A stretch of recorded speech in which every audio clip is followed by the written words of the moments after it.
E a gente aqui no estúdio segue falando sobre o quê? Sobre renegociação de dívidas. A gente está recebendo aqui no estúdio o advogado e também economista Danilo Orcida. Falei certo sobre o nome? Certamente. E estão chegando bastante dúvidas, mas ainda dá tempo de você participar também mandando a sua pergunta a respeito de renegociação de dívidas. Esse programa, que foi lançado pelo governo federal para renegociar dívidas. A gente está explicando aqui um pouquinho as regras, doutor? E você pode mandar a sua mensagem para o 32017720. Chegaram algumas dúvidas aqui durante esse intervalinho que a gente deu, doutor?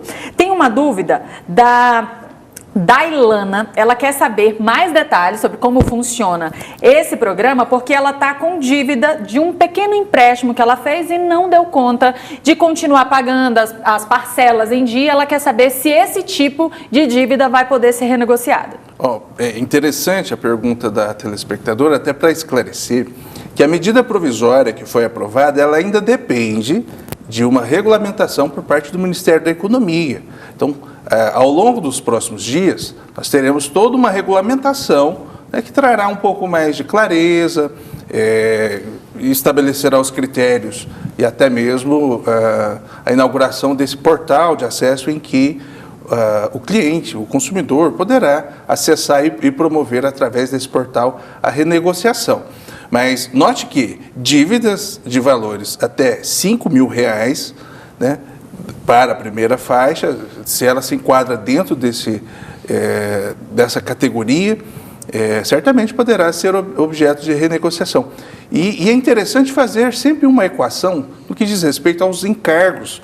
Veja, se a pessoa está diante de uma dívida de cartão de crédito, de uma dívida de cheque especial, cuja taxa de juros chega a 200% ao ano, vale a pena trocar essa dívida de curto prazo, que causa uma constrição de crédito, negativação, por uma dívida de longo prazo com uma menor taxa de juros.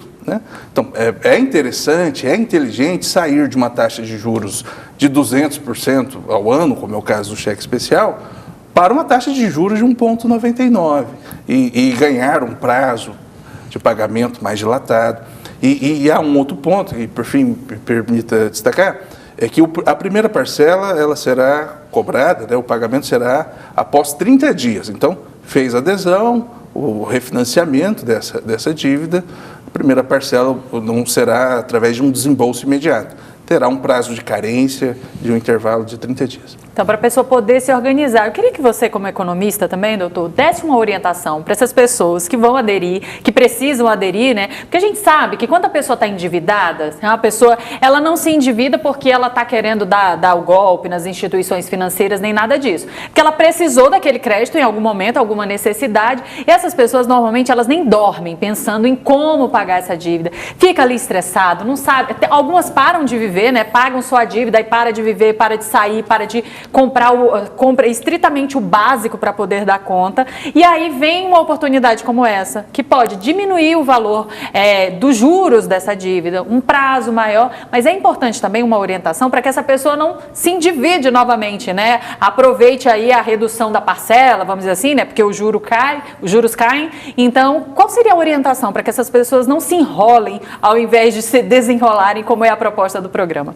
Olha, acredito que o programa ele é muito bem-vindo, mas também nos provoca uma reflexão, Porque tamanha inadimplência no Brasil. Nós estamos falando, há pouco citei dados, 66 milhões de pessoas inscritas no ano passado, um aumento de 8%. Esse ano já são 71 milhões de brasileiros nessa condição de endividamento.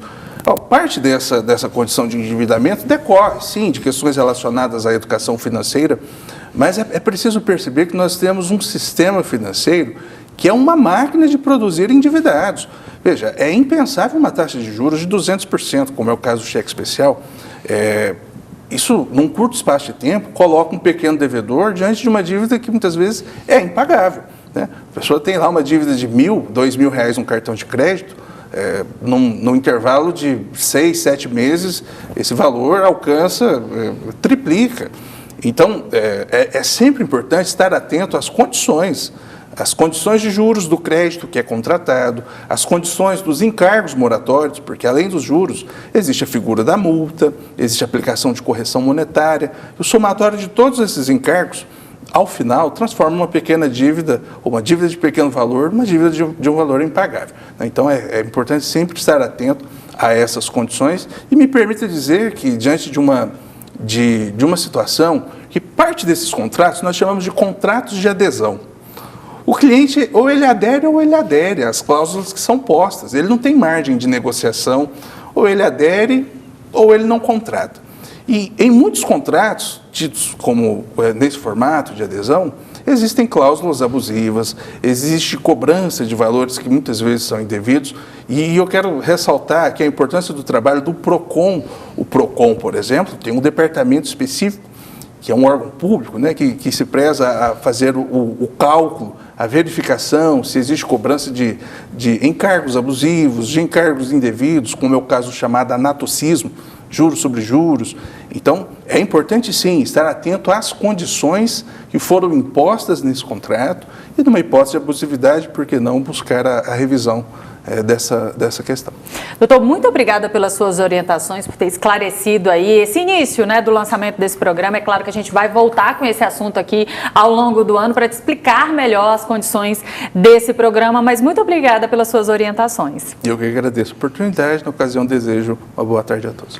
Bom dia para você.